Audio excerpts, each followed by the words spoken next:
as we speak, and some of them are not necessarily for public consumption.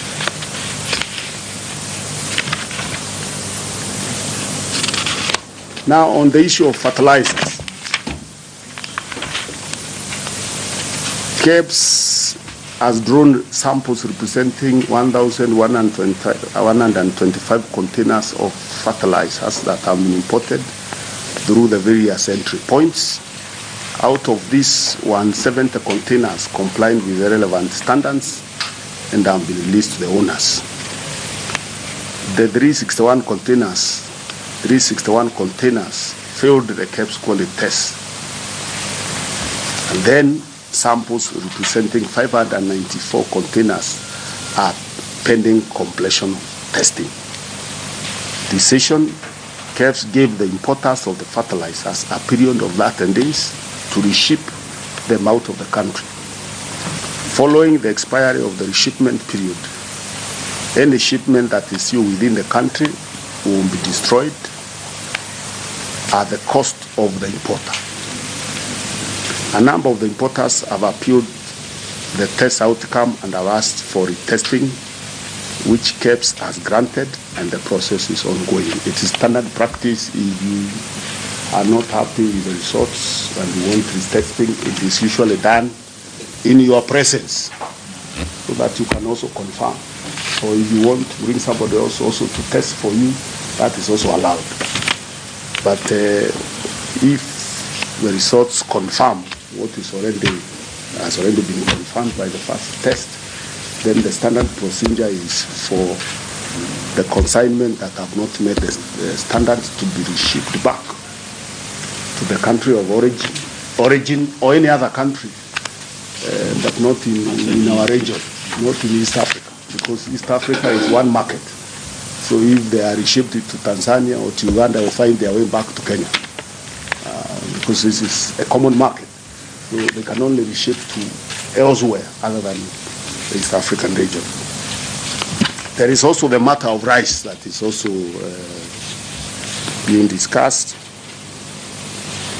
KEBS and the Multi-Agency Committee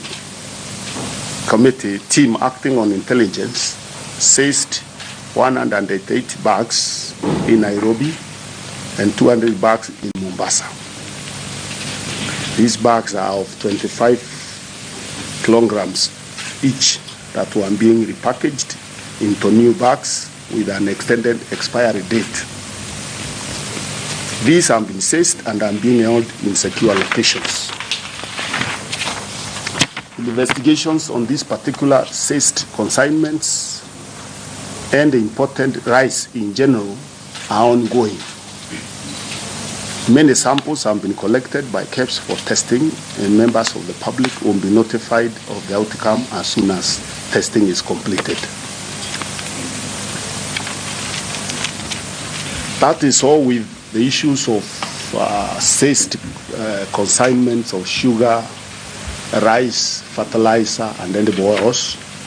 But we also wanted to inform you on the following in relation to the pre-export verification of conformity program and the diamond mark of quality. You know, we have that diamond mark of quality that is used by KEBS on goods, and there is also the pre-export verification of conformity program that is used to test product before they arrive into the market.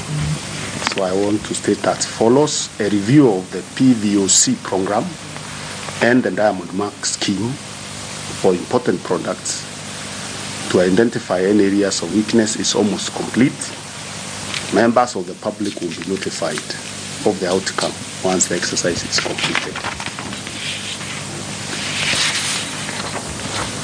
In simple terms, we are trying to look at, usually